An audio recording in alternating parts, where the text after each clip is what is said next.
Hello and welcome. मैं हूं सागरिका और आप देख रहे हैं बॉलीवुड का hottest news show Planet Bollywood news. हम एक बार फिर हाजिर हैं बॉलीवुड के latest news and hot gossips लेकर। So let's start with today's headlines. दिखाएंगे आपको जॉन इब्राहिम और उनके फादर का exclusive interaction only with Zoom on Father's day.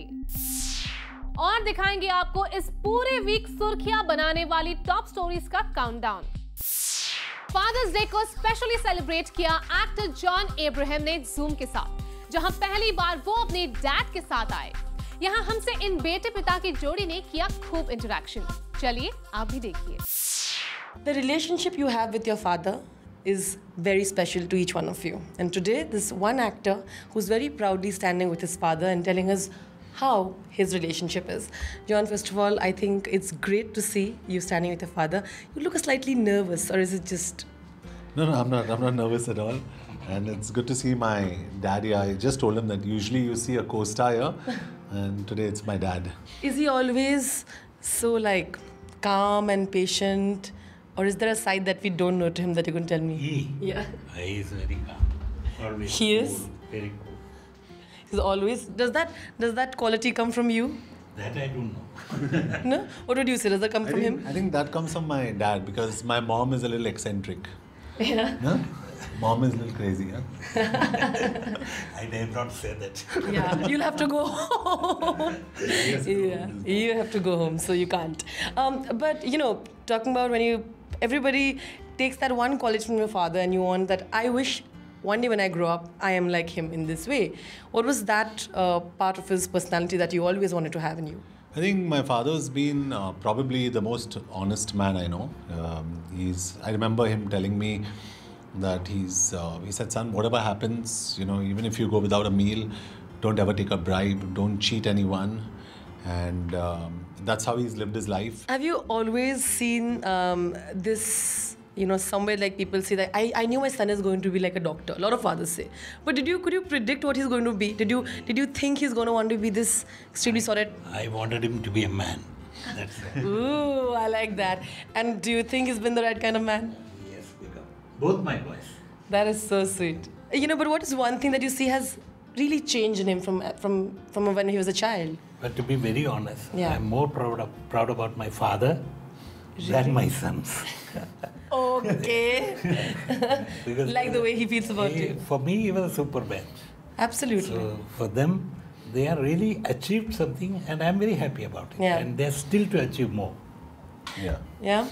I think my father's absolutely right. I think, on a scale of 1 to 10, and that's the way even I look at my father. If he's, say, a 9 on 10 or a 10 on 10, I'm probably, without sounding humble about it, I think I'm 1 on 10 simply because I haven't imbibed some qualities that I wish I did have. I don't think I'm as great a human being. I believe that sometimes I am a bit selfish, and I see that doesn't exist in my father. He's very unselfish. He does things for society. Yeah. My mother too. And whatever we do for society and is all non-media related. Sometimes people want the media also to make it bigger, like when it comes to being human or something. Didn't you want it to make it that bigger scale? You want to just keep it like all hush-hush? Yeah, I think we're very private people per se, and I think each one has got his way of expressing or doing things.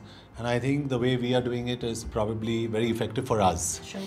So we stick to the way we know best. He is very correct in that, because Sure. basically what happens, you do things because you enjoy doing things. Sure. Not because it has to be shown. Absolutely. It doesn't have to be zoomed. We were just discussing, I was asking you how much of television do you watch, and you told me you're not a person who watches too much of television at all, isn't it? So Both you of us. were both, not you, of course. Both of us, I think the only thing that I want to interrupt you here, but the only thing that we've watched since my childhood, that he's made me watch, is every 4 years we watch the World Cup football together. And since childhood we've been watching that, Yeah. and Even today. even Yeah. today, to say something Yeah. about my dad and mom, they're very disconnected in a positive way from my world, Yeah. but at the same time they're very proud of what we're doing, and he also likes some of the actors, and he's very fond of some of them, and so it's a very positive relationship. Yeah. But they're never really, you'll never see them at a function or at a premiere, because they choose to go to Getty Galaxy, no? Yeah. They go and watch films in Getty Galaxy. Globus And they know the projection guy, no? In Getty Galaxy, they know the projection guy, so they get their tickets from Dubey, no? They get the tickets from him. So is he your real source when John's movies come out? You actually know how the audience has reacted because you've gone and seen the movie? So you're the source who gives them the real information. No, because we get a immediate impact of the movie, from them, because they are very honest about it. Thank you so much, and like to wish all of them Happy Father's Day. This is John Abraham and this is Abraham John, and we wish everyone out there a very happy Father's Day. It's Rudrani Chatraj with cameramen Amol and Aditya, Zoom Mumbai. अब बारी है इस हफ्ते की top 10 stories जानने की। दोस्तों में स्टार अनाशा हम आपके लिए लेकर आए हैं बॉलीवुड का पूरा वीकली अपडेट हमारे इस काउंटडाउन में। तो चलिए शुरू करते हैं इस हफ्ते का काउंटडाउन।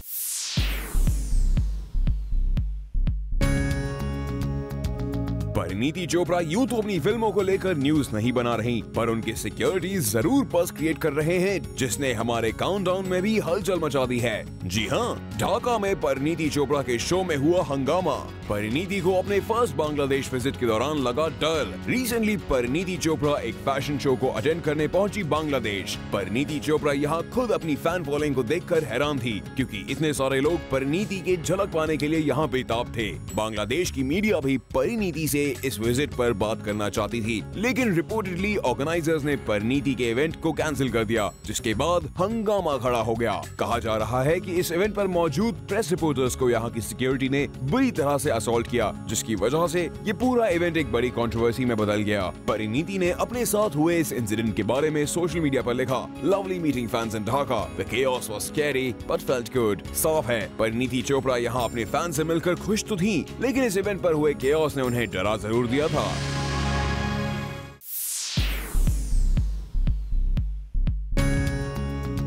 इस हफ्ते काउंटडाउन पर बहुत दिनों बाद बज़ क्रिएट किया है बॉलीवुड ओरिजिनल ही मैन धर्मेंद्र ने। 2002 हिट एंड रन केस में जब सलमान को सेशन कोर्ट ने 5 साल की सजा सुनाई, तो करीब करीब पूरा का पूरा बॉलीवुड सल्लू के सपोर्ट में आ खड़ा हुआ। कुछ ऐसे भी एक्टर्स थे जिन्होंने इस मसले पर खुलकर ना बोलना ही समझा बेहतर। यहाँ तक कि बच्चन ने भी साथ ही रखी चुप्पी। जय ने भले ही सलमान का दर्द ना बांटा हो, पर वीरू ना सिर्फ दर्द बांट रहे हैं, बल्कि सलमान के लिए दुआ भी कर रहे हैं। उम्मीद करते हैं कि धर्मेंद्र की ये दुआ सलमान को लग जाए।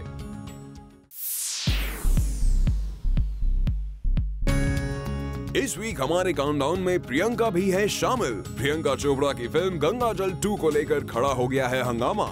फिल्म की शूटिंग शुरू होने से पहले ही कंट्रोवर्सी हो गई है शुरू, और इस कंट्रोवर्सी ने प्रियंका चोपड़ा की मुश्किलें बढ़ा दी हैं। दरअसल प्रियंका पहले ही अपने बिजी स्केड्यूल की वजह से इस फिल्म को डेट नहीं दे पा रही थी, और अब भोपाल में फिल्म के सेट पर हुए हंगामे की वजह से प्रियंका चोपड़ा की मुश्किलें और भी ज्यादा बढ़ गई हैं। दरअसल इस पूरे हंगामे की वजह है प्रकाश झा।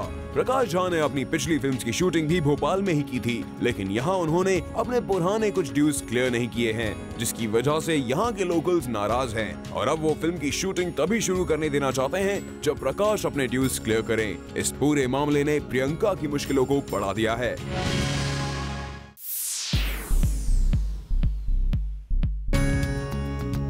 शाहरुख खान और करण जौहर एक बार फिर कई सालों बाद एक साथ दिखेंगे। कुछ कुछ होता है, कभी खुशी कभी गम, कल हो ना हो, कभी अलविदा ना कहना और माय नेम इज खान जैसी ब्लॉकबस्टर फिल्म देने के बाद एक बार फिर ये दोनों आ रहे हैं एक साथ। सूत्रों की माने तो फिल्म की स्क्रिप्ट पर ऑलरेडी काम शुरू हो गया है और किंग खान की अवेलेबल डेट्स भी चेक की जा रही हैं। करीब 5 साल के लंबे गैप के बाद ये दोनों अब आ रहे हैं एक साथ। लगता है शुद्धि से सलमान के चले जाने के बाद करण को SRK का ही सहारा नजर आ रहा है। हम इस बात से बहुत खुश हैं कि ऑल ओवर इंडिया फ्राइडे से लेकर संडे तक हमने एक कंसिस्टेंट ग्रोथ देखी है। मुझे एक कॉन्स्टिट्यूंसी लोग फ़ोन कर रहे हैं जिन्होंने कभी मुझे फ़ोन नहीं किया था, and that is what film should be. इस किस्म की फिल्म को ग्रो करते हुए देखना एक अपने आप में एक अजीब सा एक एविडेंस है कि आखिरकार वर्ड ऑफ माउथ जो होता है वो ही फिल्म को ऊंचाइयों तक ले जाता है और कोई शक्ति है ही नहीं। Finally I think someone is recognising me in the rest parts of India, जो मेरे को कभी मेरी पिक्चरें पहले देखते नहीं थे, विच इज़ हार्ट वार्मिंग। मोहित सूरी को अपनी लेटेस्ट रिलीज का रिस्पांस भले से हार्ट वार्मिंग लगे, मगर बॉक्स ऑफिस पर हमारी अधूरी कहानी के कलेक्शंस अधूरे नजर आए। Box office collection Friday 5.04 crores, Saturday 5.15 crores, Sunday 6.30 crores, Monday 3.03 crores, total 19.52 crores। आजकल जहां बॉक्स ऑफिस पर 100 करोड़ मार्क को आम माना जा रहा है, वहीं इमरान हाशमी और विद्या बालन स्टारर हमारी अधूरी कहानी ने अप्रोक्सीमेटली 20 करोड़ का बिजनेस करके अपने आप को हिट बता दिया है। वी वंडर की फिल्म के हिट ना होने के बावजूद भी फिल्म मेकर्स महेश भट्ट और मोहित सूरी क्यों हमारी अधूरी कहानी को हिट की लिस्ट में डालने की कोशिश कर रहे हैं, जबकि बॉक्स ऑफिस और ना ही ऑडियंस पर ये फिल्म कोई कमाल दिखा पाई। वेल, कहीं ऐसा तो नहीं कि इमरान हाशमी और विद्या बालन के साथ साथ मोहित सूरी को भी डेस्परेटली एक हिट की जरूरत थी, जो इस फिल्म के बाद भी अधूरी रह गई।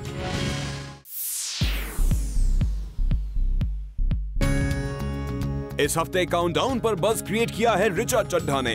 दरअसल ऋचा चड्ढा बॉलीवुड के एक ऐसे डायरेक्टर के बचाव में उतर आई हैं, जिनकी फिल्म्स को क्रिटिक्स और ऑडियंस दोनों ने ही पसंद नहीं किया, और वो डायरेक्टर और कोई नहीं बल्कि है अनुराग कश्यप, जिनकी film Bombay velvet box office पर बुरी तरह फ्लॉप हो गई, जिसके बाद अनुराग को काफी क्रिटिसाइज भी किया गया। लेकिन अब अनुराग के सपोर्ट में आ गई है ऋचा चड्ढा। मुझे अच्छी लगी थी फिल्म, और फिल्म परफेक्ट ना भी हो तो भी वो जिस तरह उसकी धज्जियाँ उड़ाई गई, that was a bit unfair. एक दूसरे की फेलियर में हम जो सेलिब्रेट करने लगे हैं, वो बहुत डेंजरस ट्रेंड है। अनुराग की फिल्म बॉम्बे वेलवेट को मिले इस खराब रिस्पांस के बाद ऐसी कई खबरें भी आई थी कि अनुराग कश्यप ने फिल्म इंडस्ट्री छोड़ने का फैसला किया है, और जब ये सवाल ऋचा से किया गया तो उनका क्या जवाब था, आइए सुनते हैं। नहीं, मुझे नहीं लगता ऐसा है, और मुझे नहीं लगता उन्होंने ऐसा कुछ डिसाइड भी किया है। Well, we all know Richa ने अनुराग के साथ गैंग्स ऑफ वसेपुर जैसी फिल्म्स में काम किया है,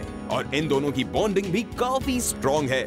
लेकिन फिर भी ऋचा, किसी फिल्म को सपोर्ट करना ठीक है, लेकिन उसके लिए ऑडियंस और क्रिटिक्स पर सवाल उठाना ठीक नहीं लगता। प्लैनेट बॉलीवुड न्यूज में फिलहाल वक्त है एक छोटे से ब्रेक का, पर आप कहीं मत जाइए क्योंकि our countdown is not over yet. Well, our countdown is not over yet. अब जरा नजर डालिए इस हफ्ते की और भी ज्यादा हॉट और सिजलिंग न्यूज पर। जॉन ने इस वीक हमारे काउंटडाउन में बनाई है जगह। बॉलीवुड के कौन से स्टार हैं जॉन के निशाने पर? किस स्टार से जॉन है insecure? An actor gets insecure in the 2 years that he's not there, and then he wants to be in the press every day so that people don't forget him. Well, ये तो हमें नहीं पता, पर ये हम जरूर जानते हैं कि पिछले 2 साल से जॉन की नहीं आई है कोई फिल्म। मद्रास कैफे के बाद से गायब से हो गए थे जॉन। ऐसे में कहीं अपनी इनसिक्योरिटी की बात तो नहीं कर रहा है बॉलीवुड का ये हंक।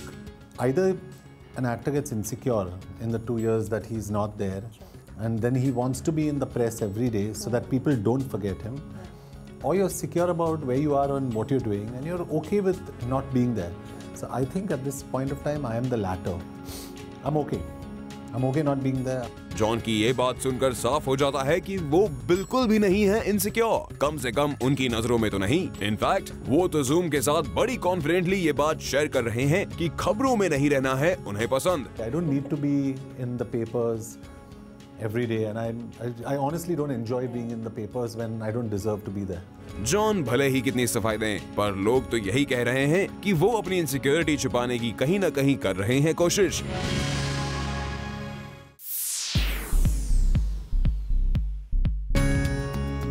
आमिर खान, सलमान खान और शाहरुख खान से भी आगे निकल गया है एक खान। चौंक गए ना सुनकर? पर ये आधा सच है। इरफान खान इन तीनों खान से निकल गए हैं कोसों आगे। जब किसी हिंदी फिल्म की वर्ल्ड वाइड कमाई की बात आती है तो आमिर खान की पीके है सबसे आगे। पीके ने कमाए हैं करीब 700 करोड़ रुपए। खास तौर से ये फिल्म विश्व के हर देश में लोकप्रिय हो रही है, तो बेहद खुशी हो रही है हम सबको। आमिर के बाद सलमान की फिल्मों का बजता है दुनिया भर में डंका। You know the film is doing well and you know the approximate figures, पर बस ठीक है, लोग ने पसंद किया। शाहरुख खान की फिल्में भी पैसे बटोरने के मामले में नहीं है पीछे। Numbers have never been my main thrust of work. पर इरफान की हॉलीवुड फ्लिक जुरासिक पार्क ने तो ओपनिंग वीकेंड में ही कमा डाले हैं तकरीबन 3000 करोड़ रुपए। ट्विटर पर भी इरफान की होने लगी है तारीफ। Jurassic World 512 million first weekend, making Irfan Khan the first Khan to earn 3,000 crores over a weekend. अब ये इरफान को कौन समझाए कि तीनों खान्स आमिर, सलमान और एसआर के बॉक्स ऑफिस के रियल किंग हैं। उनकी करीब करीब हर फिल्म टिकट विंडो पर करती है पैसों की बरसात। There is no doubt that you are a fabulous actor, पर हॉलीवुड फ्लिक जुरासिक पार्क में आपका रोल है बहुत छोटा सा। ऐसे में जुरासिक वर्ल्ड की कामयाबी का क्रेडिट आपको नहीं दिया जा सकता, और यही है पूरा सच।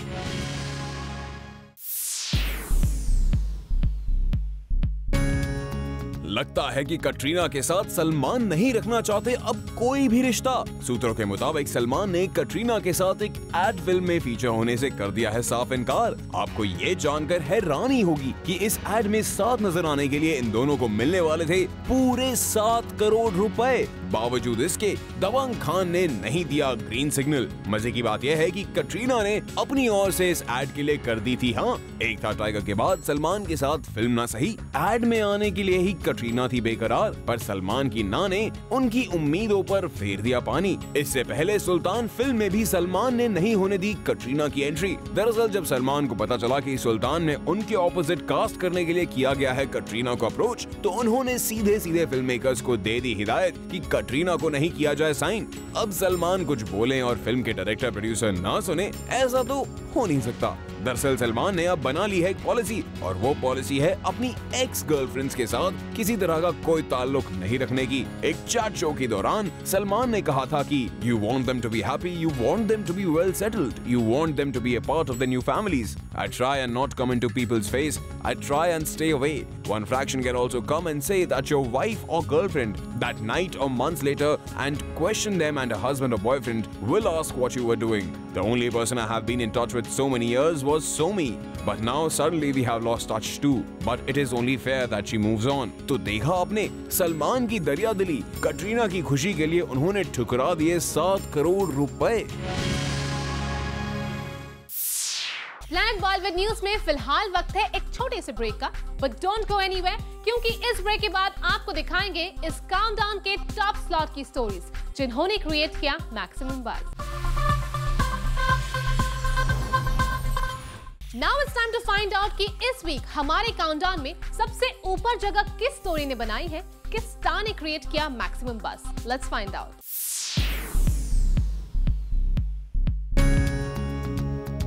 काउंटडाउन नंबर 1 पर सलमान खान और करीना कपूर ने जम के न्यूज बनाई करण जौहर की शुद्धि को लेकर। जी हाँ, बेबो ने शुद्धि से किया था किनारा ऋतिक रोशन की वजह से। यही सच है, और अब ये सच आ गया है बाहर, और इसे दुनिया के सामने लाई है खुद बेबो। सुना आपने क्या कहा करीना ने? करीना से ये सच्चाई उगलवाई है जूम ने। जूम ने उनसे पूछा ये सवाल। Hi Karina, Shruti was offered to you and which now is being done by Varun and Alia. He has given us blessings on Twitter. What about you? हमारे इस सवाल पर सलमान खान ने भी करीना पर दाग दिए अपने सवाल। देखिए कैसे सलमान कर रहे हैं बेबो से शुद्धि को लेकर सवाल जवाब। I told him out of the film. Why are you out of the film? I left because Hrithik was in the film first. He didn't do it then. देखा आपने कैसे सलमान के सामने करीना ने बेबाक अंदाज में कह दिया कि डुग्गू के चलते उन्होंने छोड़ी शुद्धि। यही नहीं रुके सलमान, उन्होंने तो ये तक बेबो से पूछ डाला कि जब उन्होंने शुद्धि के लिए हाँ कर दी थी तो फिर करीना क्यों हुई फिल्म से out. When I said yes, I wasn't in the movie. You were not there in the movie. Hrithik के साथ भले ही रोमांस करने की करीना की चाहत ना हो, पर अगर सलमान और करीना को ये फिल्म साथ में ऑफर होती तो दोनों कर देते ये फिल्म के लिए हाँ। ये बात कबूली है खुद बजरंगी भाईजान ने। So basically, it could have been possible if both of you knew you are going to be approached for the movie. Yes, sir. Yes, sir. Yes, sir. खैर शुद्धि में तो ये जोड़ी नहीं बन पाए, पर हमें अब इंतजार है इस बात का कि करीना के स्टेटमेंट पर ऋतिक का क्या रिएक्शन होगा। Well, with this, it's a wrap. Planet Bollywood News में कल हम फिर लौटेंगे लेकर बॉलीवुड की और भी latest news and gossip. Till then, keep watching Zoom, India's #1 Bollywood channel.